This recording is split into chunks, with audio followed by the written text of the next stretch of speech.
آدمایی که از شما کمتر میدونن، آدمایی که از شما کمتر توان دارن، آدمایی که نسبت به شما جهل بیشتری دارن، اول زیرآبزنیتون رو میکنن.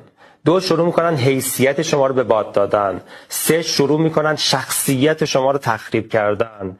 4 شروع میکنن دایره ارتباطی شما رو از بین بردن، تهمت زدن، افترا زدن. در قبال این آدمان نگران نباشید. با قدرت به مسیرتون ادامه بدید. با قدرت، با دانش، با تیزهوشی سعی کنید از این آدمها عبور کنید. در مسیر حرکت شما، در مسیر موفقیت شما همیشه آدم‌هایی هستن که حتی ممکنه انگ‌های حیثیتی به شما بزنن، حتی ممکنه که برای اینکه منافعشون برسن هر کاری بکنن.